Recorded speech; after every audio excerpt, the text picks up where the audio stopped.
Hello and नमस्कार, मैं हूं आशीष और मैं आपका वेलकम करता हूं कनेक्टिंग डॉट्स पे।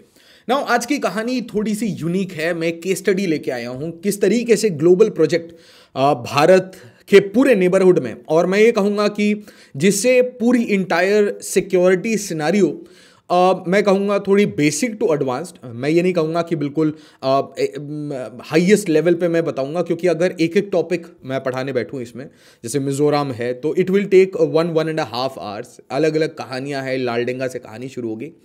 तो मैं ये कह रहा हूँ कि आप एक प्राइमर कोर्स की तरह इसे लीजिए, ठीक है। थोड़ी लंबी होगी वीडियो, बहुत ध्यान से देखिएगा। थोड़ा हिस्टोरिकल पार्ट, क्रोनोलॉजिकल पार्ट, हम सब कुछ डिस्कस करेंगे।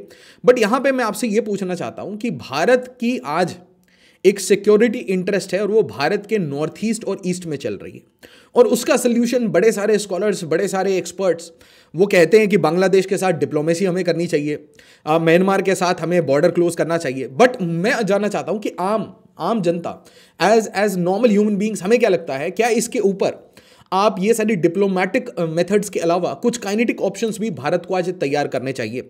और इस कहानी को मैं ये इजराइल के एग्जाम्पल से शुरू करना चाहता हूं। देखिए दोस्तों, इसी टाइम में वीडियो को लाइक जरूर कर दीजिए और वीडियो को याद से, ये वाली वीडियो को याद से बिल्कुल एंड तक देखिएगा। तो इजराइल क्या करता है?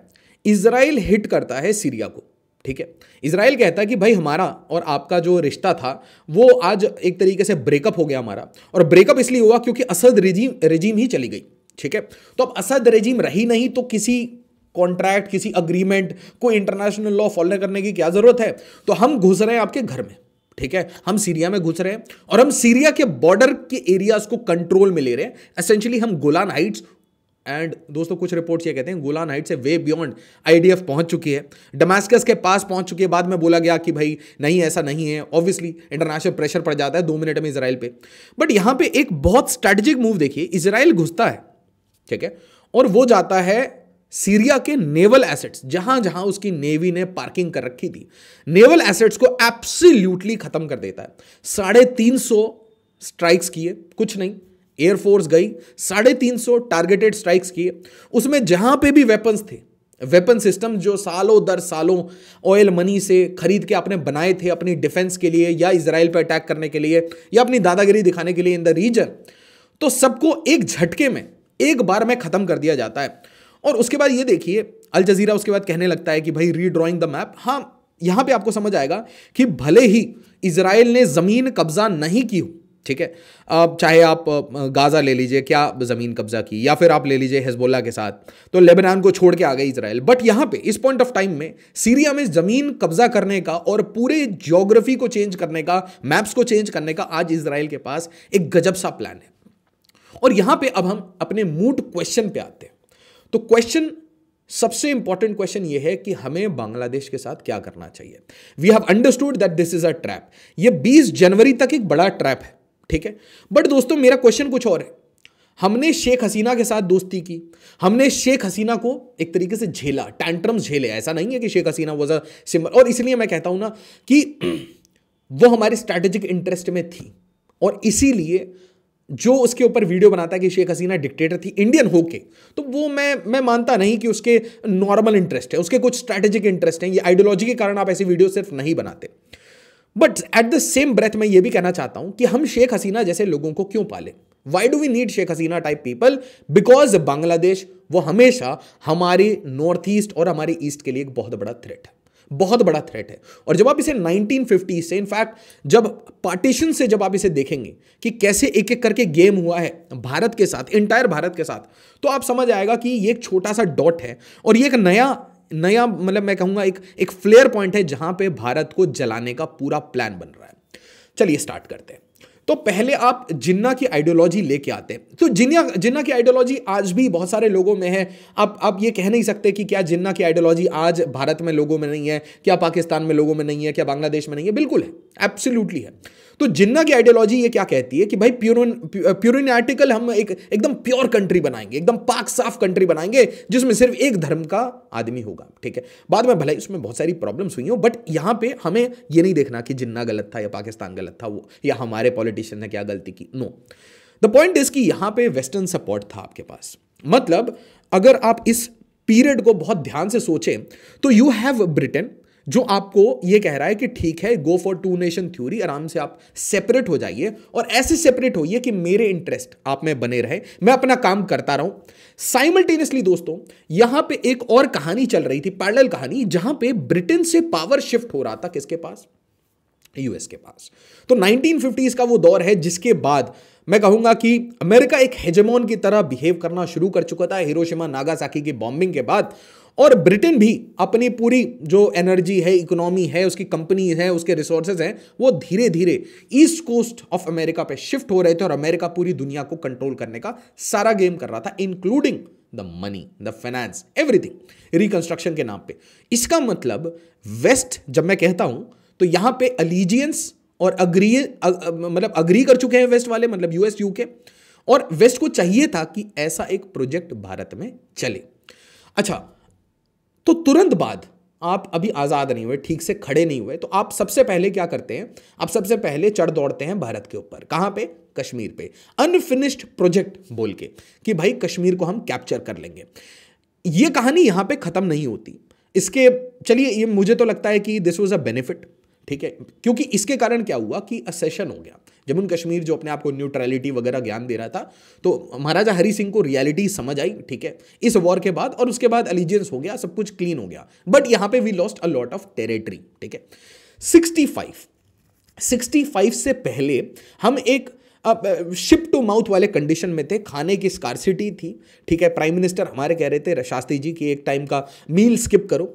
उसी टाइम में आप देखिए कि जब आप एक साइड से, और यहीं पे आपको समझ आएगा वेस्टर्न मॉडल, और यहां पे आप अमेरिका मत बोलिए, आप वेस्ट बोलिए, कि यूएस यूके का हमेशा से ये प्रोजेक्ट था कि भाई हमारे अलावा हम गोरों के अलावा कोई कंट्री किसी भी टाइम में स्टेबल नहीं रहेगी। और ये प्राइमर जानना हमें आज बहुत जरूरी है, क्योंकि अब जो हमारे 10 साल में जो हमारी गेम्स होंगे वो अलग एरिया में होने वाले हैं। अगले 10 साल, इस डेकेड के जो वॉर्स हैं भारत पे जो थोपे जा रहे हैं, वो आप एक्सपेक्ट मत करिए कि जहां पे पुराने टाइम में हो रहे थे वहां होंगे। New areas will be found, और इसीलिए हमें स्ट्रैटेजी समझना जरूरी है, हाउ दे थिंक। तो 65 में ये पेटेंट टैंक देते हैं, और जब भी अमेरिका किसी को वेपन्स देता है तो एक तरीके से वो एक उसके लिए मार्केटिंग का एक एवेन्यू होता है कि भाई हमने आपको ये प्रीडेटर ड्रोन दिए और आप प्रीडेटर ड्रोन से कोई वॉर जीत जाओ तो अमेरिका के और वेपन्स बिकेंगे। जिस तरीके से हमने रफाइल खरीदा तो और कंट्रीज ने रफाइल खरीदना शुरू कर दिया। बट प्रीडेटर की हवा किसने निकाली रिसेंटली? हूथीज ने। उसी तरीके से भारत में अमेरिका की हवा निकाली थी। कैसे? उसके पेटेंट टैंक डिस्ट्रॉय करके और वॉर जीत के। ना इसका रिटेलिएशन अमेरिका कैसे लेता है? इसका रिटेलिएशन होता है कि लाल बहादुर शास्त्री और एक एक करके हमारे साइंटिस्ट, और कमेंट में जरूर बताइएगा कौन कौन से ऐसे सस्पेक्टेड डेथ है जिस पे आपको ऐसा शक है कि यहां पे गेम हुआ है। मुझे ऐसा लगता है कि होमी जहांगीर भाभा, लाल बहादुर शास्त्री, तो एलिमिनेशन चलते गए। सॉरी, तबीयत थोड़ी खराब है। नाउ इसके बाद 65 में ये देखिए पब्लिकली इन 1965 यूएनएससी के सामने, सिक्योरिटी काउंसिल के सामने, जुल्फिकार अली भुट्टो ये कहता भाई ब्लीड इंडिया, हम 1000 ईयर्स तक लड़ाई करेंगे, 1000 साल तक हम लड़ाई करेंगे। किससे? भारत से, ठीक है। जहां से पैदा हुए उसी से लड़ाई करेंगे और हम इनको डिफीट कर देंगे, चढ़ दौड़ेंगे, ठीक है, दिल्ली पे फतेह कर देंगे। तो आप ये याद रखिएगा कि जैसे ही इनकी इंडिपेंडेंस होती है तो ये चढ़ दौड़े के कश्मीर ले लेंगे। और इनकी कहीं ना कहीं एक चुल है, इसको बड़ी सिंपल सी खुजली है। और वो सिंपल सी खुजली क्या है कि भाई हमें किसी तरीके से दिल्ली फतेह करना है, हमें किसी तरीके से पंजाब फतेह करना है, ठीक है। ये आइडियोलॉजी। उसी तरीके से दोस्तों सेम आइडियोलॉजी के साथ जो ईस्ट पाकिस्तान है, बांग्लादेश, वो ये सोचता है कि हम बंगाल उसको फतह कर लेंगे, हम असम फतह कर लेंगे। तो एक आइडिया है, ये आइडिया समझिए, ये आइडिया नहीं हटता। जैसे कि इजराइल ने हमास को तोड़ के रख दिया, बट फिर ये बोला जाता है, अल जजीरा लिखता है कि आप हमास का आइडिया तो नहीं खत्म कर सकते। उसी तरीके से आप ये जो टू नेशन थ्योरी है, ये जो प्योर रेस है, हम सबसे हाईएस्ट हैं, ये एक सुपीरियरिटी कॉम्प्लेक्स है जिसमें हम भारत को दबाएंगे, ठीक है। ये क्या है यार, बेचारे ये नाटे काले लोग रहते हैं, बिजनेस वगैरह करते हैं, इनको तो हम दबा के बैठेंगे, ठीक है। हम कहाँ के? हम पाकिस्तानी, हम मार्शल कॉम है। तो lot of things were happening. तो आप जरा देखिए कि एक हमारे लिए कांस्टेंट एनिमी पैदा होते ही हमें मिला। चलिए मैं इसको बोलता हूं ट्रेनिंग एक्सरसाइज। भारत को ट्रेन करने के लिए, भारत के लीडर्स, हमारे पहले प्राइम मिनिस्टर जवाहरलाल नेहरू बहुत सारे अच्छे काम किए होंगे। एक बहुत बुरा काम किया है कि हमेशा मिलिट्री को एक तरीके से सेकंड थर्ड लेवल पे रखा कि भाई हमें क्या जरूरत है, हम तो पीस वाली बात है। क्योंकि उनका आइडियोलॉजी जो थी, उनकी आइडियोलॉजी थी वो आइडियलिज्म में थी कि भाई अब why would anyone take a war with India, हम तो नॉर्मल अच्छे अच्छे दोस्त हैं, हम तो नॉन अलाइनमेंट मूवमेंट वाले हैं। बट जब वॉर हुआ तो नेहरू जी ने भी अपना डायरेक्शन चेंज किया। तो उसी तरीके से आप देखिए कि पाकिस्तान ने हमें और चाइना ने 61 में, पाकिस्तान ने 65 में, 47 में हमें बार बार क्या सिखाया कि we have to build our military. तो it's a good exercise. But अब साइमल्टेनियसली एक कहानी देखिए कि ये सेम काम नॉर्थ ईस्ट में कैसे चल रहा था कि भारत का नॉर्थ ईस्ट अब एक नया बनता जा रहा था। क्योंकि आप ये भूल जाएंगे कि नॉर्थ ईस्ट में जो आज हम बांग्लादेश यहां देखते हैं, ये क्या था, ईस्ट पाकिस्तान। तो इन्होंने एक साइड से अपना फ्रंट हमारे पे खोल रखा था, कौन सा, कश्मीर वाला। अभी पंजाब की कहानी नहीं चली है। और उसके बाद दूसरा फ्रंट ये खोलना क्या चाहते थे, ये हमेशा देखते थे कि भाई हमारे बॉर्डर एरियाज बड़े वीक हैं, इसमें कोई फेंसिंग नहीं है, कोई इसमें एक तरीके से डिप्लॉयमेंट नहीं है मिलिट्री की, कोई डिप्लॉयमेंट नहीं है बॉर्डर गार्ड्स की। तो एक काम करते हैं, क्यों ना हम ये जो एथनिकली अलग लोग हैं, ये एक तरीके से रेशियली अलग लोग दिखते हैं, इनमें कुछ डिफरेंसेस क्रिएट करके क्या हम ऐसे कुछ फैक्शनिज्म, सिसेशन मूवमेंट चला सकते हैं। और उसके लिए ईस्ट पाकिस्तान एक फर्टिल ग्राउंड था, जहां पे आप कोई भी रेबल किसी भी स्टेट से आए, ठीक है, उनको आप सपोर्ट करिए और उनकी इंडिपेंडेंस की मांग करिए। साइमल्टेनियसली ये चला रहे थे ऑपरेशन सर्चलाइट। अब दोस्तों मैं आपको चाहता हूं यहां पे आप ऑपरेशन सर्चलाइट को एक बार गूगल करें और ध्यान से इसके बारे में पढ़ें, क्योंकि यहां पे एक बड़ा फेमस सा कोट है कि मैं बंगालियों की नस्ल बदल दूंगा। बंगालियों के साथ यहां पे वायलेंस होना शुरू होता है, जिसके कारण बॉर्डर पे, भारत के बॉर्डर पे एक नई क्राइसिस आपके सामने दिखती है, और वो है कि रेफ्यूजी क्राइसिस। तो लोग आना शुरू हो जाते हैं और उसके बाद भारत को कहीं ना कहीं एक एक्शन लेना था। एक्शन दोस्तों कैसा था? एक्शन ये था कि भाई एक तो हम सिक्योर हो जाएं, दूसरा ये जो एक कांस्टेंट प्रॉब्लम है, मैप का प्रॉब्लम है कि भाई इधर भी पाकिस्तान इधर भी पाकिस्तान, ये प्रॉब्लम खत्म हो। क्योंकि अगर पाकिस्तान इधर है तो जम्मू एंड कश्मीर को परेशान कर रहा है, अगर पाकिस्तान इधर है तो मेघालय, असम, अब उस टाइम में ये सारे स्टेट्स नहीं बने थे। बट एक चीज समझिए कि हर एथनिक कम्युनिटी के अंदर स्लीपर सेल डाल के, ट्रेंड मॉड्यूल्स डाल के, आर्म सप्लाई करके, और आप बोलेंगे यार पाकिस्तान तो अभी मुफलिसी गरीबी में है, तो कहां से ये आता था? तो इसका आंसर आपको मिलेगा कि किसिंजर, निक्सन कॉन्स्टेंटली मदद कर रहे थे, याह्या खान उस टाइम में मिलिट्री जनरल। तो जब भारत सैम मानेकशॉ के साथ और सोवियत के साथ ये कोशिश कर रहा था कि चीजें यहां पे शांत हो जाए, किसी तरीके से ईस्ट पाकिस्तान शांत हो जाए, तो ये उल्टा क्या कर रहे थे, हमारे पास रेफ्यूजी भेज रहे थे, जिसके कारण we were forced to intervene. और फोर्स टू इंटरवीन मैं इसलिए कहूंगा क्योंकि अगर ये हमारा शौक होता तो हम चिकन नेक कॉरिडोर उसी टाइम में ठीक कर चुके होते, शौक से नहीं गए थे। एक तरीके से हमारे पास आप मतलब 30 लाख रेफ्यूजी भेज दोगे तो देयर विल बी क्राइसिस, और उस टाइम में आपको पता फूड क्राइसिस वगैरह चल रहा था। बट याद रखने की चीज ये है कि इस टाइम में भी पूरा वेस्ट, अमेरिका है मतलब यूके भी है, अमेरिका है मतलब जर्मनी भी है। तो जब जर्मनी एक स्टेटमेंट देता है, कनाडा एक स्टेटमेंट देता है भारत पे, तो आपको इनकी हिस्ट्री भी याद रखनी चाहिए कि ये जितने हमारे पे जितने हिट हुए इसमें ये सब साथ मिलके काम कर रहे थे। 1971 के वॉर के टाइम में, ठीक है, 13 दिन में जो हमने लिबरेट करा दिया, उस टाइम में इन्होंने अपना एयरक्राफ्ट कैरियर भी भेज दिया था। और ये चीज समझिए कि इसके कारण दो डिफरेंट आइडियोलॉजीज हैं आज ईस्ट पाकिस्तान या बांग्लादेश में कह लीजिए। एक जो पाकिस्तान परस्त है, जिन्ना परस्त है, जिसको टू नेशन थ्योरी अपनी प्राइमरी आइडेंटिटी लगती है। एक दूसरा धड़ा है जो बंगाली नेशनलिज्म के ऊपर बैठा हुआ है, जो बंगाली नेशनलिज्म के साथ बांग्लादेश को आजाद करता है। और आज अनफॉर्चुनेटली या फॉर्चुनेटली, आई डोंट नो, क्योंकि भारत के लिए बांग्लादेश का इतना बड़ा साइज नहीं है कि बहुत ज्यादा इंपैक्ट पड़ेगा। अगर बांग्लादेश एक सर्टन बैरोमीटर के ऊपर चढ़ता है तो अमेरिका क्या कहे, यूके क्या कहे, वो नहीं पता, बट रीजन में रीबैलेंस भारत बड़े आराम से कर देगा, and it will be a very good war exercise. क्योंकि देखिए बॉर्डर डिप्लॉयमेंट तो ठीक है, but you need some activity going on. हमने लास्ट क्या गेम किया था? लास्ट वाज कारगिल में खूब थपेड़े मारे थे पाकिस्तान को। तो हमारी भी थोड़ी वॉर एक्सरसाइज अगर ऐसी होती रहे तो इट्स गुड, ठीक है, क्योंकि हम पहने रहते हैं, शार्प रहते हैं। तो यहां पे ये जो पूरी इनकी जो फैमिली है, अवामी लीग, शेख मुजीबुर रहमान, इनको करेंसी से हटा देना, इनके पुतले जलाना, टेल्स अस कि there is a fundamental change in Bangladesh.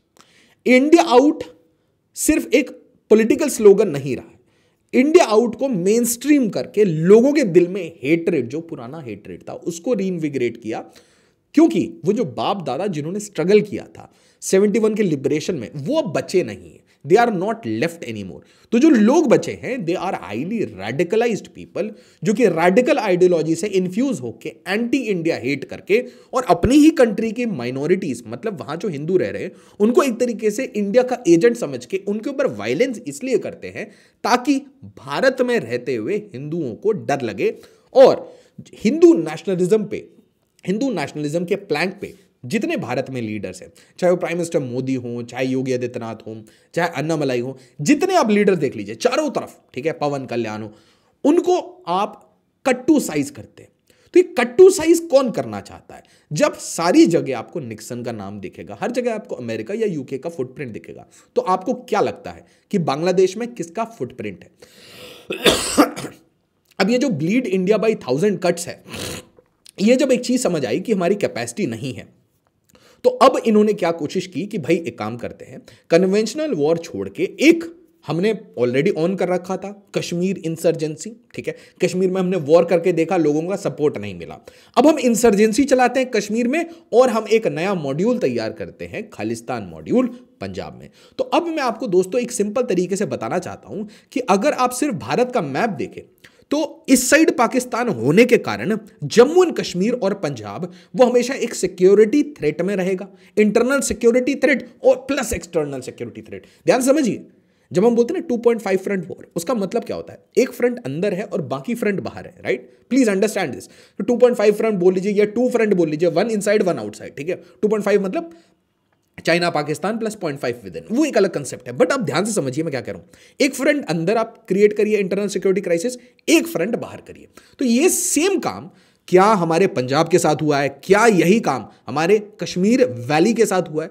और यही काम अब ईस्ट में चल रहा है, यही काम ईस्ट में चलाया गया, हमने बांग्लादेश क्रिएट कर दिया, बट अब उसे ही रीइन्विगरेट करने की कोशिश है। आप मणिपुर ले लीजिए, त्रिपुरा ले लीजिए, मिजोरम, असम, वेस्ट बंगाल, झारखंड, हर जगह अलग अलग तरीके से अलग अलग गेम्स चल रहे हैं। और जब आप इस पूरी सिक्योरिटी आर्किटेक्चर को एक बड़े लेंस से, एक मैक्रो लेंस से, दूर से देखेंगे तो आपको समझ आएगा कि क्यों आज भारत ये इतनी सारी ये नैरेटिव्स क्यों चल रही हैं, ये बार बार सोरोस का नाम क्यों लिया जा रहा है? Why a political party is going all guns blazing and they are going crazy. मतलब अपनी प्रिंसिपल ऑपोजिशन पार्टी को, ठीक है, अपने लीडर ऑफ ऑपोजिशन को, उसकी पूरी फैमिली को, मतलब राहुल गांधी पूरी फैमिली को, एक एक लीडर को डायरेक्टली लिंक किया गया है प्रूफ दे दे के, और पब्लिक प्लेटफॉर्म पे, सोशल मीडिया पे शेयर करते हुए भारतीय जनता पार्टी आज के डेट में ये कोशिश कर रही है कि भारत के लीडर ऑफ ऑपोजिशन, उनके पूरी फैमिली को डायरेक्टली लिंक कर दिया जाए अमेरिका के एक पुराने एसेट, एक deep state puppet George Soros से, जो कि इंटरनेशनली सरकारें गिराता आया है सिर्फ एक तरीके से, कैसे? स्टॉक मार्केट क्राइसिस क्रिएट करके।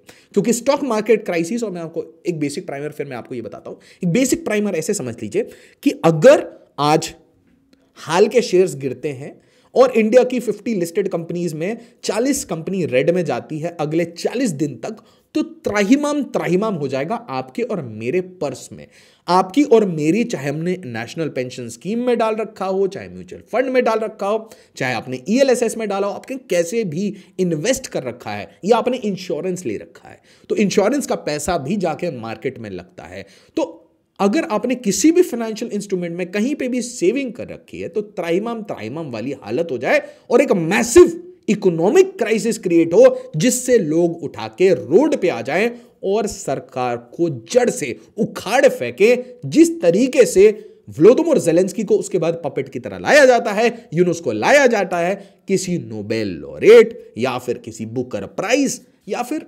मैक्सेसे, बड़े सारे मॉडल्स हैं। ये सारे मॉडल्स आपको रॉकफेलर, फोर्ड, इनसे जुड़े हुए मिलेंगे, और उसके बाद इनको आप लाइए, सोरोस का एक भक्त वो भारत को चलाएगा और बिल्कुल मिनिस्क्यूल मेजॉरिटी से चलाएगा। मिनिस्क्यूल मेजॉरिटी आप मान लीजिए कोलिशन गवर्नमेंट से चलाएगा, जैसा कि हमारा जर्मन देशभक्त ये कहता है कि कोलिशन गवर्नमेंट होनी चाहिए ताकि बाहर से इन्फ्लुएंस दबा के हो सके, ताकि जर्मनी से ये बताया जा सके कि किसको हमें अपनी सरकार का एडवाइजर बनाना चाहिए, एक कम्युनिस्ट अभिजीत बनर्जी को बनाना चाहिए या किसी और को बनाना चाहिए। तो ये चीजें जरा आप ये इंफॉर्मेशन वॉरफेयर में रह रहे हैं, और ये इंफॉर्मेशन वॉरफेयर आज तो आपको वेस्ट का दिख रहा है, जब चाइना का शुरू होगा तो वो अलग दिखेगा। एक इंपॉर्टेंट इंफॉर्मेशन, सिविल सर्विसेज की प्रिपरेशन कर रहे हैं तो आप ज्वाइन कर सकते हैं हमारा फाउंडेशन बैच करोल बाग में। उसी तरीके से दिल्ली के मुखर्जी नगर में साइमल्टेनियसली, उत्तर प्रदेश के प्रयागराज में और बिहार के पटना में बेस्ट पॉसिबल फैकल्टी मिलेगी। प्रीलिम्स, मेंस, इंटरव्यू, सीसैट सब कुछ इंटीग्रेट करके आपको पढ़ाया जाएगा। और मैं आपको ये कहता हूं कि पूरी एक प्रोफेशनल तरीके से एक गाइडेंस लीजिए और देश की सेवा आप किसी भी सेक्टर में, मैं ये कह रहा हूं, अगर आप किसी और चीज में इंटरेस्ट रखते हैं, मैं उसके लिए नहीं कह रहा, मैं आपको कोक्स नहीं करना चाह रहा, मैं आपको ये कह रहा हूं अगर आपका ओरिएंटेशन है देश की सेवा करने का, तो आप 1-1.5 साल का एक single hard attempt, planned attempt जरूर दीजिए सिविल सर्विसेज का। क्या पता आप भारत के लिए एक बहुत इंपॉर्टेंट एसेट बन के आए। नाउ दोस्तों, अभी तक आपने जितने डिजाइन देखे उसमें हमेशा क्या कोशिश की जाती है? कोशिश ये की जाती है कि एक हो गया भारत पे हमें हिट करता रहना, ठीक है, इसको ना एक वुड पेकर की तरह पोक करते रहना। तो ये जो वुड पेकर है ये कौन होगा? तो ये वुड पेकर अलग अलग इसके किरदार आएंगे। कभी ये जस्टिन ट्रूडो होगा, कभी ये यूनुस होगा, कभी ये पाकिस्तान होगा। तो अलग अलग एरिया से भारत को ना इसे ठोकते बजाते रहो। और जब यहां से भी ना हो तो कम्युनिटी से अंदर से बजाओ। कुछ कम्युनिटीज को आप पैसे दे दो या फिर आप प्रोटेस्ट करवा दो, वो भी ना हो तो आप ऑपोजिशन से करवा दो, वो भी ना हो तो आप कंपनी से करवा दो। इससे क्या होता है, एसेंशियली कोई भी सरकार वो स्टेबल नहीं रह सकती। और जब सरकार अनस्टेबल रहती है, डरी हुई रहती है, तो वो आप अमेरिका छोड़िए, आप वेस्ट छोड़िए, तो वो अपने कोलिशन पार्टनर के सामने हाथ गिड़गिड़ा के बोलती है जितना लूट सकते हो भाई वो लूट लो, रेल मंत्रालय ले लो, बस सरकार मत गिराना। तो अब आप सोचिए, अगर आप एक जूनियर छोटा सा कोलिशन पार्टनर के सामने इतने गिड़गिड़ा जाते हैं, तो आप सोचिए फिर आप एक हेजेमोन के सामने, एक 16-18 ट्रिलियन डॉलर के चाइना के सामने कैसे बिहेव करेंगे। तो प्लीज अंडरस्टैंड दैट। और इसी के कारण आपने बहुत टाइम से देखा होगा कि भारत के प्रधानमंत्री वगैरह वो अपने नेबरहुड में भी ज्यादा ट्रैवल नहीं करते थे, ग्लोबली भी ज्यादा ट्रैवल नहीं करते थे, क्योंकि खुद पता था ज्यादा अगर उड़े हवा में, ज्यादा उड़े तो सरकार गिर जाएगी, क्योंकि अमेरिका को कोई भी उड़ता हुआ पसंद नहीं है। और जो भी बॉस होता है, दुनिया का जो भी बॉस होगा था, उसको कोई भी उड़ता हुआ पसंद नहीं आता। अगर भारत भी होता तो उसे भी पसंद नहीं आता कि क्यों फड़फड़ा रहे हो, तो आपके थोड़े पंख कुतर दिए जाते हैं। अब यहां देखिए जरा, China India new Delhi squad dilemma. अब एक चीज वेस्ट को पता है कि चाइना उनका बिल्कुल भी कोई दोस्त वोस्त नहीं है। चाइना उनको अच्छे से मिसयूज करता है, यूज करता है और तमीज से यूज करता है। तो इसीलिए एक तरीके से इंडिया चाइना, क्योंकि देखिए पाकिस्तान तो अब बहुत पीछे रह गया, तो अब इंडिया चाइना अगर ये हो जाए तो चाइना भी बिजी हो जाए, इंडिया भी बिजी हो जाए, और इसके लिए हम आपके कंधे पे बंदूक रखेंगे, हम आपको वो सब कुछ देंगे, बट याद रखिएगा पेमेंट कौन देगा? भारत का टैक्स पेयर पैसा देगा। ईएमआई पे बेसिकली हम बंदूक लेंगे, अमेरिकन बंदूक, और उससे मारेंगे किसको? चाइना को। और एसेंशियली ये एक ब्लडी वॉर होगा जिसमें दोनों की नाक से खून निकल रहा होगा, और इससे वेस्टर्न हेजेमोनी वो और स्ट्रांग होकर हंस रही होगी। और फिर जिस तरीके से व्लादिमीर ज़ेलेंस्की के लिए लोग खड़े होते हैं और फिर कोलिशन बना के 200 बिलियन डॉलर देके अपनी ही कंपनी को फायदा देते हैं एक वॉर में, वो सेम गेम इंडिया और चाइना के साथ इनको करना था। और ये भी मत भूलिए दोस्तों कि ऐसा नहीं है ये चाइना के साथ बैक चैनल में डिप्लोमेसी नहीं करेंगे, अपने रिलेशन ये बिल्कुल अच्छे रखेंगे, सिर्फ आपको आग में डालना चाहते हैं। ये सिंपल सा काम है ना। यहां देखिए जरा इंडिया क्या कह रहा है। इंडिया आज पाकिस्तान के बारे में क्या सोचता है? तो पाकिस्तान के बारे में हम ये सोचते हैं कि भाई उन्हें उनके हाल पे छोड़ दो, और अगर उनको बात करनी होगी, कोई काम होगा किसी भी टाइम में, तो बस उनको एक ही पॉलिसी अपनी खत्म करनी पड़ेगी। कौन सी? 1965 वाली। वो 1000 ईयर्स तक जिंदा रहोगे तब तो लड़ोगे ना। ये टेररिज्म का जो वॉर शुरू हुआ है ये आप बंद करिए। जैसे ही आप बंद करेंगे, the moment you stop supporting, कहां आप मुंबई टाइप की किसी सिटी में हिट मत करो, ठीक है, आप कश्मीर वैली पे अपनी नज़रें मत गड़ाओ, आप ये जो स्लीपर सेल मॉड्यूल्स ये बनाते हो ये मत करो, उसके अलावा आप ये जो खालिस्तान मॉड्यूल बना के बैठे हो उसको डिसमेंटल कर दो। सिंपल सी बात है ना, हम आपको हिट करेंगे, वरना हमने आपके ही तरीके से आपको जवाब देना सीख लिया है। अपना पूरा अफगानिस्तान का बॉर्डर देख लीजिए, कोई सिटी हमने नहीं छोड़ी जिसमें आपके सिस्टम हमने फेल नहीं कर दी हो। सारी आपकी एडजस्टमेंट हम कहाँ ले गए हैं? खैबर पख्तूनख्वा और बलूचिस्तान। तो ये आपको भी पता है, ये हमें भी पता है, ये चाइना को भी पता है। इतना चाइना को पता है कि चाइना डरता है कि उसके इंजीनियर इस एरिया में ना चले जाए। तो अब जरा सा देखते हैं थोड़ा सा डायरेक्शन चेंज करते हैं, क्योंकि अब हम एक बात कर रहे हैं कि पाकिस्तान हमारे लिए एक नेग्लिजिबल पार्टनर हो गया, एक नेग्लिजिबल नेबर हो गया। पार्टनर कहना तो बहुत बुरी बात होगी, ठीक है, बट एक नेग्लिजिबल बच्चा हो गया। तो पाकिस्तान इस साइड है, पाकिस्तान के पास कैपेसिटी नहीं है, तो अब एक न्यू कैपेसिटी तो बनानी पड़ेगी, क्योंकि ब्लैकमेल तो करते रहना है, आग तो लगाना है। तो अब आता है इंडिया का जो एक बोलते हैं ना सबसे बड़ी दुखती रग है भारत की। मैं मजाक नहीं कर रहा, अगर आप इंडिया का मैप कहीं से भी देखें तो आपको हर जगह स्ट्रेंथ दिखेगी। इंडियन ओशन रीजन को देख लीजिए आप, इंडियन ओशन रीजन में दादागिरी दिखती है। अंडमान निकोबार देखिए, लक्षद्वीप देखिए, हर जगह दादागिरी दिखेगी आपको। आप इनफैक्ट जम्मू एंड कश्मीर देख लीजिए, यू विल फील स्ट्रेंथ। आप राजस्थान देखिए, आप पंजाब देखिए, there is no weakness as such कि आप कहीं पे डिफेंसलेस टाइप हो जाते हैं। बट एक जगह ज्योग्राफिकली हम लिमिटेड है, और वो है हमारी चौड़ाई। कहीं कहीं कुछ ऐसे एरियाज है, ठीक है। इंडिया का सबसे बड़ा सिक्योरिटी कॉन्ड्रम है चिकन नेक कॉरिडोर, और आप देखेंगे कि इनके पूरे मतलब दिन भर के मतलब day dreaming, night dreaming, Bangladesh, east Pakistan कह लीजिए या वेस्ट पाकिस्तान, दोनों मिलके इनकी डे ड्रीमिंग, और प्लस वेस्ट यूएस यूके, इनका पूरा अलायंस, इनकी एक ड्रीम है, एक सपना है कि क्या हम भारत को इसी जगह चोक कर सकते हैं। दोस्तों अगर वो मलक्का स्ट्रेट के बारे में सोचते हैं, साउथ चाइना सी के बारे में सोचते हैं, तो क्या वो इसके बारे में नहीं सोचते। दोस्तों हमेशा वेस्टर्न जो पावर्स हैं उनका एक आइडिया रहता है कि my war should be outside my continent. आप अमेरिका को कौन सा वॉर देखते हैं जो अमेरिका के पास में, it is way above, way beyond their seas, समंदर से दूर दूर तक कोई रिलेशन नहीं है। वो चाइना के घर के पास में जाकर लड़ाई लगाते हैं, वो मेक्सिको में लड़ाई नहीं लगाते, वो कोलंबिया में जाके लड़ाई नहीं कर रहे, वो लड़ाई जाके कहाँ कर रहे हैं, जापान में जाएंगे, चाइना में जाएंगे, भारत में जाएंगे, दूर जाके दूसरे ओशंस में। तो अपने आप को इंसुलेट करके दुनिया में आग लगाना, ये एक स्ट्रैटेजी है कि आप ग्रो करते रहो, दूसरों को ग्रो नहीं करने दो। देखिए एक नेगेटिव सिस्टम ऑफ लीडरशिप होती है, जब आपको ये पता होता है आप लेस केपेबल हो, तो आप क्या करते हैं, आप दूसरों के कंधे पे पैर रख के आगे बढ़ते हो। तो दिस इज अ मॉडल। आप हो सकता है कॉम्पिटिटिव हो, आप पॉजिटिव लीडरशिप में बिलीव करते हो, तो आप ऐसा नहीं करोगे, दूसरों का रास्ता नहीं काटोगे। नॉर्थ ईस्ट को थोड़ा आज डीपली एनालाइज करते हैं। पहली कंट्री म्यांमार। नाउ म्यांमार में एक कॉमन सेंस सी बात थी कि म्यांमार में सबसे ज्यादा इन्फ्लुएंस अगर किसी का था तो वो कम्युनिस्ट पार्टी ऑफ चाइना का था। भारत में कहूंगा बस चुपचाप अपने बॉर्डर एरियाज को सिक्योर करके और जो इंटर ट्राइबल रिलेशन है उसको रिस्पेक्ट करके इस बॉर्डर को ओपन करके बैठी थी, ओपन करके कि आओ जाओ कोई फर्क नहीं पड़ता, ठीक है। चाइना इसी मीन टाइम में पूरे म्यांमार के रिसोर्सेज पे आई करते हुए natural gas, petroleum, coastline, bay of Bengal का एक्सेस चाइना चाहता था वो यहां तक एंटर कर जाए। सही समझा आपने। और चाइना चाहता है वो साउथ चाइना सी, ईस्ट चाइना सी वहां से एस्केप करे। दोस्तों अगर वो चाइना पाकिस्तान इकोनॉमिक कॉरिडोर बना सकता है टू रीच द सीज, अगर रशिया ब्लैक सी में अपनी फ्लीट क्यों डिप्लॉय कर रहा है, क्यों यूक्रेन पे कब्जा कर रहा है, क्योंकि उसको वार्म वाटर्स चाहिए, क्योंकि उसको ट्रेड एरियाज चाहिए, क्योंकि उसको सी रूट चाहिए, सी लेन्स चाहिए।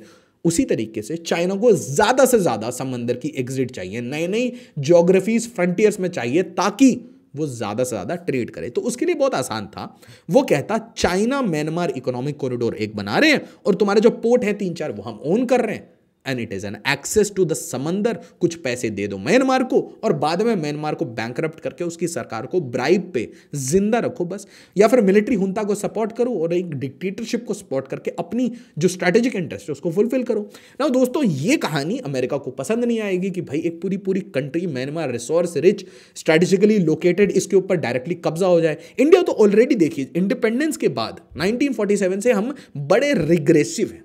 मान के चलिए कि अगर बॉर्डर की बात हो ना तो हम रिग्रेसिव हैं, बड़े से वैसे ही हैं, छुई मुई से। अच्छा ठीक है, आपको थोड़ा सा कश्मीर लेना है आप थोड़ा कश्मीर ले लो, आप थोड़ा लद्दाख ले लो, आपको बर्मा लेना है आप बर्मा ले लो, आपको कोई आइलैंड लेना है आप आइलैंड ले लो। तो we have been very regressive in this. हम एक तरीके से वी डोंट गो अहेड, ठीक है, we don't go ahead for our borders कि हमें बॉर्डर को बड़ा करना है, लिबरसाम करना है, ठीक है। We don't follow that German model कि हमें आगे बढ़ के किसी की जमीन हथियानी है। तो आप इसको कह सकते हैं we have been extremely defensive.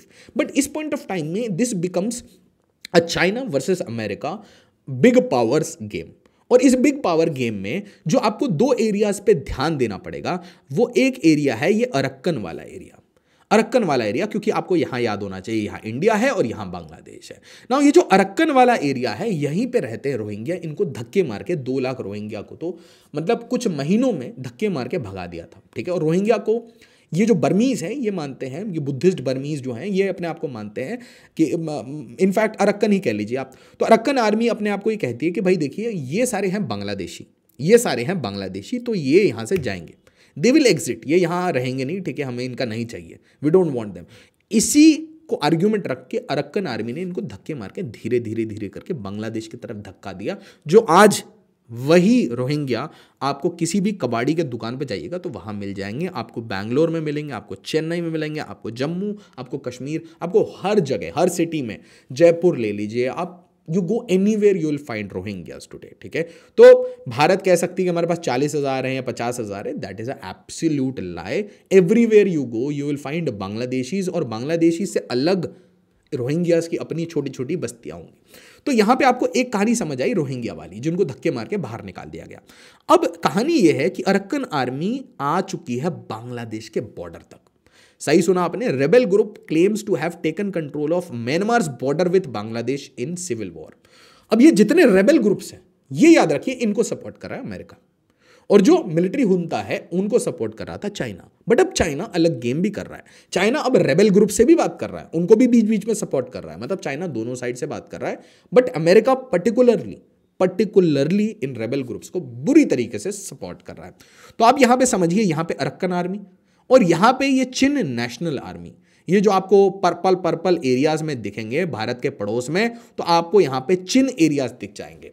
अब ये जो चिन एरियाज है, यहां जो रहने वाले एथनिक चिन्स हैं, ये एथनिकली जो मिजोरम के लोग हैं और मणिपुर के जो सदर्न हिल्स में आपको जो कुकी कम्युनिटी दिखती है, ये सेम एथनिसिटी के लोग हैं।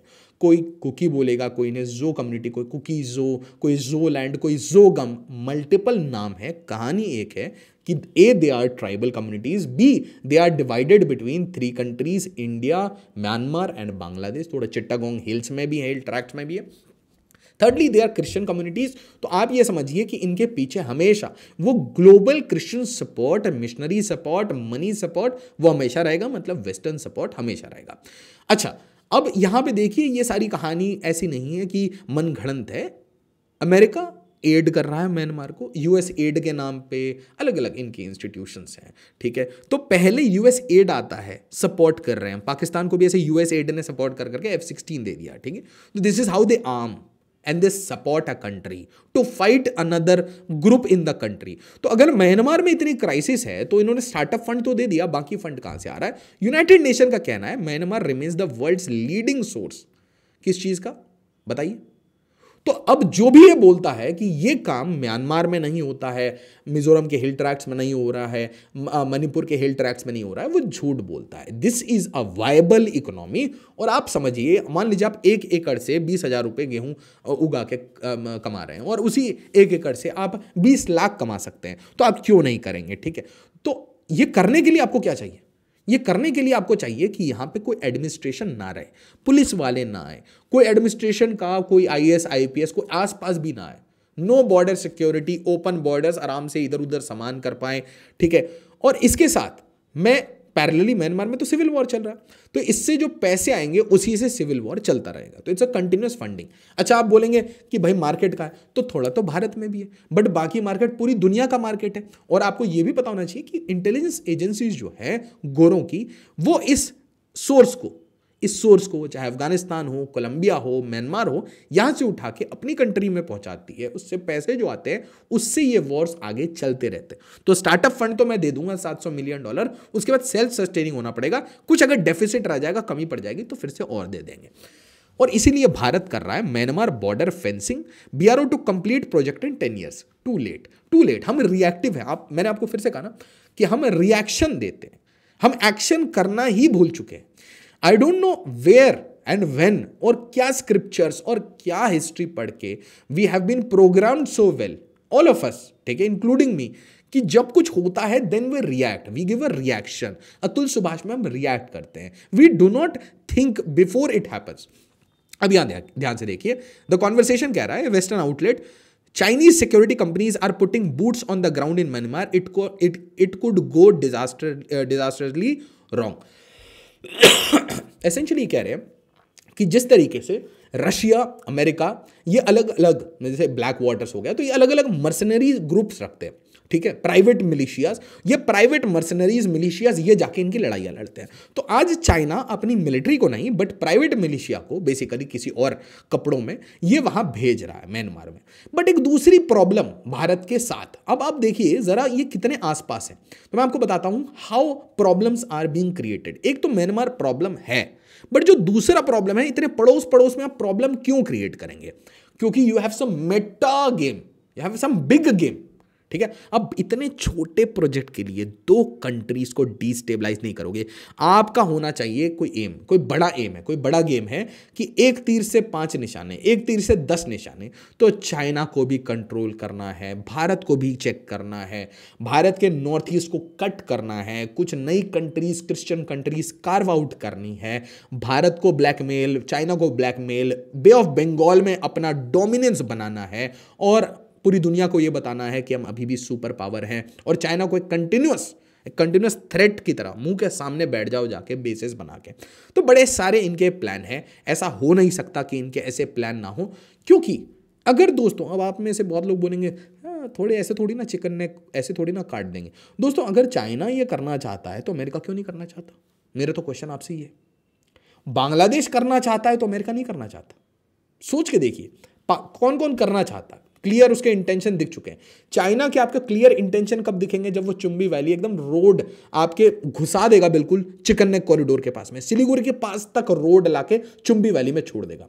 बांग्लादेश में तो ये मैप शेयर कर रहे हैं, बांग्लादेश के बीएनपी के पॉलिटिशियन कह रहे हैं कि वेस्ट बंगाल और उड़ीसा ये सब अनफिनिश्ड बिजनेस है, इसके ऊपर चढ़ दौड़ेंगे। इनका एक जशीमुद्दीन रहमानी था, वो कह रहा था चिकन नेक कॉरिडोर को काट देंगे और नॉर्थ ईस्ट को आज़ाद कर देंगे और वेस्ट बंगाल को अपने अंदर ले लेंगे। तो इनके प्लान्स अगर बांग्लादेश में चल रहे हैं, अब पाकिस्तान और बांग्लादेश कुछ खास अलग है नहीं, तो पाकिस्तान, बांग्लादेश, चाइना, यहां तक तो कहानी आ चुकी है। बट ये बांग्लादेश को सपोर्ट कौन कर रहा है? America, waste.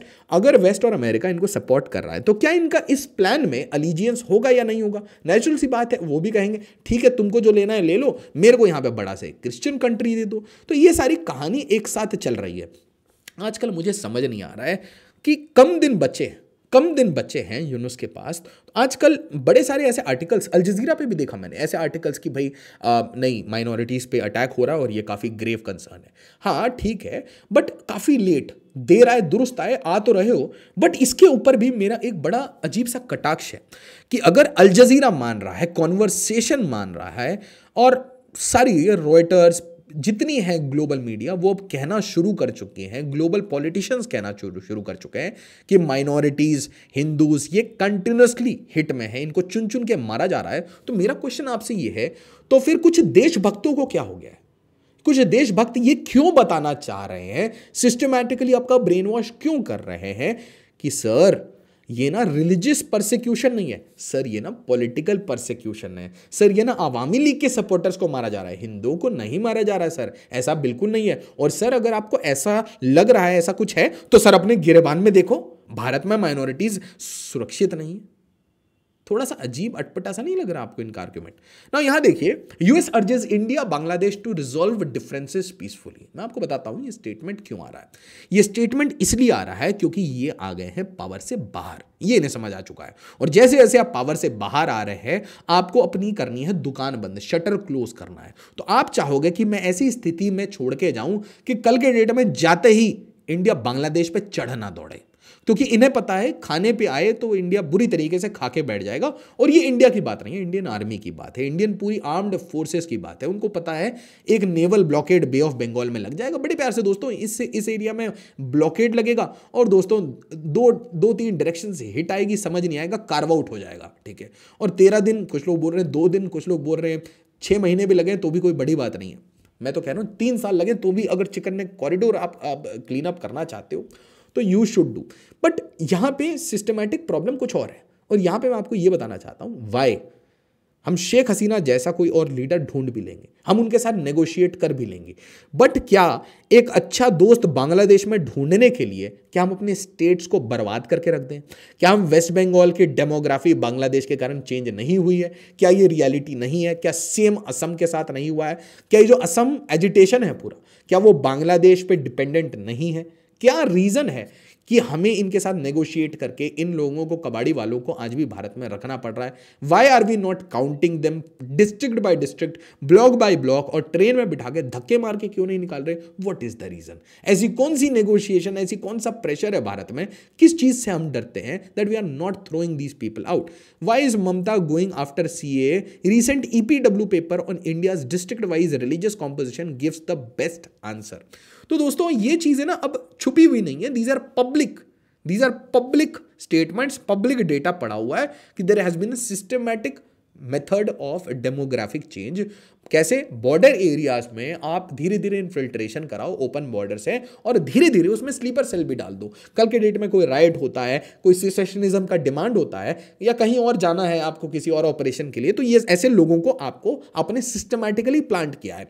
तो ये प्लांट किए गए हैं बाई बांग्लादेश के कुछ रेडिकल्स, पाकिस्तान के कुछ रेडिकल्स। बट याद रखिएगा, चाइना भी पैसे देगा तो ये काम करेंगे, US भी पैसा देगा, UK भी पैसा देगा तो ये काम करेंगे। तो it is not only a security threat for Northeast, is a security threat for Bihar, Bengal, any states which is having these people, ठीक है, इंक्लूडिंग कर्नाटका, इंक्लूडिंग महाराष्ट्र। तो ऐसा नहीं है कि आप गुजरात में है तो you don't have Rohingyas. So this affects each and every state, ठीक है। और अगर आपको एक मुंबई जैसा अटैक अवॉइड करना है तो आपको चेक करना पड़ेगा कितने लोग हैं, इनका क्या डेटाबेस है, इसमें से कितने स्लीपर सेल है, और हाँ भाई इनको घर कब भेज रहे हैं। अब देखिए जरा स्टेटमेंट देखिए BNP का। BNP के लीडर कह रहा है, ये राहुल रिजवी है, ये कह रहा है बंगाल, उड़ीसा ये सब ले लेंगे, लीडर कह रहा है। तो वेस्ट बंगाल की चीफ मिनिस्टर जो कि अपनी सेक्युलर क्रेडेंशियल्स के लिए काफी जानी जाती है, वो तक ये बोल पड़ी कि स्टेट में तो सब शांत रहो, तुम लोग आपस में मत लड़ो, बट वहां पे हिंदुओं पे अटैक हो रहा है, और दूसरा ये थग्स, ये हुलिगन्स के अंडर, ये माफिया राज में है आज बांग्लादेश। और दूसरी बात, भारत क्या आपको लग रहा है लॉलीपॉप लेके बैठा है ना? ठीक है, लॉलीपॉप वाला स्टेटमेंट अच्छा रिप्लाई है, बट द पॉइंट इज कि you are always you have the size of a state of India. तो आपके ऊपर ऑपरेशन करना एक बहुत बड़ी टेढ़ी खीर है नहीं, तो लॉलीपॉप वगैरह छोड़िए, बट आपको लॉलीपॉप जरूर खिला देंगे। ये देखिए, BSF deployment moves to 0 line along Bangladesh border in Murshidabad. Now अगर मैं कोई भी वीडियो बांग्लादेश पे बनाता हूं, उसके नीचे बहुत सारे स्टूडेंट्स मुर्शिदाबाद पे वीडियो बनाओ सर बोलते हैं। Now this tells us something कि मुर्शिदाबाद में एक मैसिव डेमोग्राफिक चेंज हो चुका है। मुर्शिदाबाद में वो जो इनका एक तरीके से मॉड्यूल है वो काम कर चुका है। अब मुझे एक बात बताइए, भारत के ऐसे कुछ स्टेट्स हैं जहां पे, भारत के कुछ ऐसे डिस्ट्रिक्ट्स हैं जहां पे बॉर्डर इन्फिल्ट्रेशन के कारण डेमोग्राफिक चेंज हुआ है, वो जो बांग्लादेशी वहां बैठे हुए हैं, वो किस दिन उठा के झंडा उठा के बांग्लादेश का और बोलते हैं हमें आजादी चाहिए, तो आप क्या करेंगे उस दिन? हमारी सिक्योरिटी एजेंसी क्या करेंगे? फिर NIA जाएगा, फिर एक्शन होगा। अच्छा, नॉर्थ ईस्ट का जब आप गेम कनेक्ट करेंगे तो बांग्लादेश आपने देखा, आपने म्यांमार देखा, अब थोड़ा नॉर्थ ईस्ट पे गौर से देखेगा। तो नॉर्थ ईस्ट में हमने कैसे कैसे आग लगवाई है एक म्यांमार और बांग्लादेश को मिला के। तो एक जरा देखिए, पहला तो मणिपुर में क्या चल रहा है। मणिपुर में वो जो मैंने आपको जोलैंड जोगम की कहानी बताई है, उसके ऊपर उसी के ऊपर बार बार हिट किया जा रहा है। Manipur cookie Zomi Hmar MLAs protest in Delhi to expedite talks on separate administration. हमें आज़ादी चाहिए, किससे? मणिपुर की मैती सरकार से। हम उनके अंडर नहीं रहेंगे, हमें इतनी ज़मीन काट के अलग एडमिनिस्ट्रेशन दे दो। मतलब पहले मैं बोलूँगा मुझे इंडिपेंडेंस, थोड़ी ऑटोनॉमी चाहिए, फिर धीरे धीरे मैं बोलूँगा मुझे नया स्टेट चाहिए, कल को बोलेंगे कि भाई मुझे इंडिपेंडेंस चाहिए, सारे जो एरियाज़ को जोड़ दो। तो इट डजंट मेक सेंस। और यहाँ पे देखिए आप, अच्छे दिन is equal to tribals and minorities will be lent only deaf ears, remove Modi ji, ठीक है। तो ये सारी कहानी चल रही है। उसके बाद Manipur, Zomi tribes organised peace rally demanding Zoland territorial council. तो आपको कहानी थोड़ी समझ आ रही है कि धीरे धीरे ये जो कंटिगुअस रीजन है इसमें एक यूनिटी बनाने की बार बार कोशिश की जा रही है, अंदर से भी बाहर से भी। और ये काम अगर आप देखें मणिपुर के इस एरिया में, चूड़ा चांदपुर और सदर्न हिल एरिया जहां पे कुकी रहते हैं, मिजोरम में, और जो चिन स्टेट है म्यांमार, यहां की ये कहानी है। दूसरे स्टेट को देखते हैं, मिजोरम की क्या हरकत है, मिजोरम में क्या चल रहा है।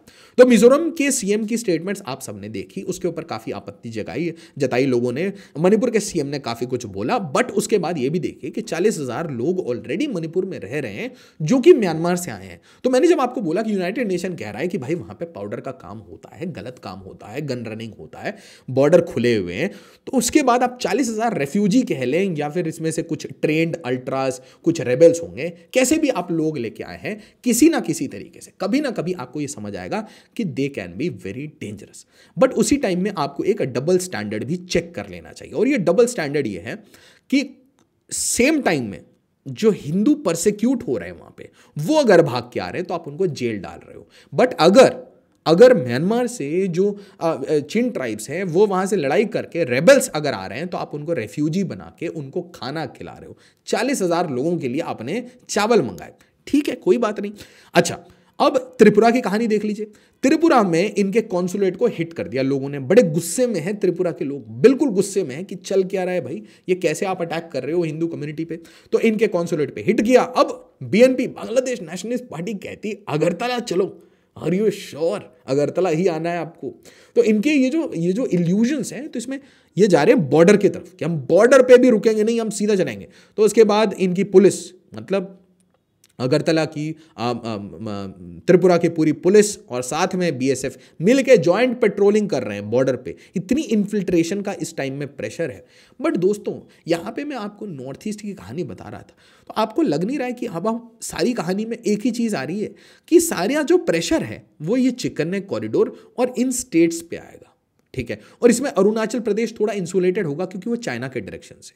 तो अगर आप देखेंगे कि चाहे आप उत्तराखंड ले लीजिए, चाहे आप लद्दाख ले लीजिए, अरुणाचल प्रदेश ले लीजिए, इनके ऊपर जो प्रेशर आएगा वो चाइना के साइड से आएगा। बट अगर आप नागालैंड ले लीजिए, असम ले लीजिए, मेघालय, त्रिपुरा, मिजोरम, मणिपुर और पर्टिकुलरली ये जो सिलीगुड़ी कॉरिडोर है, इस पे जो सारा प्रेशर आपको दिख रहा है, क्या आज आपको एक क्लियर एक फ्रंट खुलता हुआ दिख रहा है जहां पे बांग्लादेश, म्यांमार और जो इनके एसेट्स हैं, पाकिस्तान के एसेट्स हैं, साइमल्टेनियसली इनकी जो भी ये क्रिश्चियन कंट्री बनाने की, ग्रेटर बांग्लादेश बनाने की ये मॉड्यूल्स मिला के और चिकन नेक कॉरिडोर को थ्रेटन करके, क्या आपको एक बात समझ आ रही है कि this region has become the new Kashmir. The whole game is कि कश्मीर बड़ी छोटी सी वैली थी, बट अब ये क्या कोशिश कर रहे हैं, इंडिया का बहुत बड़ा टेरिटोरियल रीजन, उसको एक कंटिन्यूअस टर्मोइल में फंसा के रखो। और दोस्तों, इसका एक और एकमात्र उपाय आपको पता है, इसका एक और एकमात्र उपाय यह है कि आपने यहां से यहां तक बॉर्डर कंप्लीट करना है। पहला उपाय मैं आपको बोल रहा हूं, जिस कंप्लीट द इंटायर बॉर्डर, आप उसको बिल्कुल 5 लेयर 10 लेयर जो करना है वो आप करिए।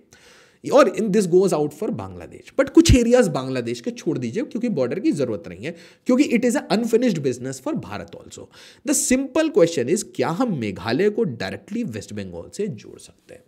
That is the simple need of the hour, कि मेघालय एंड वेस्ट बंगाल इनमें मैत्री हो जाए किसी तरीके से, उसके बाद शांति से हम बॉर्डर बनाएंगे।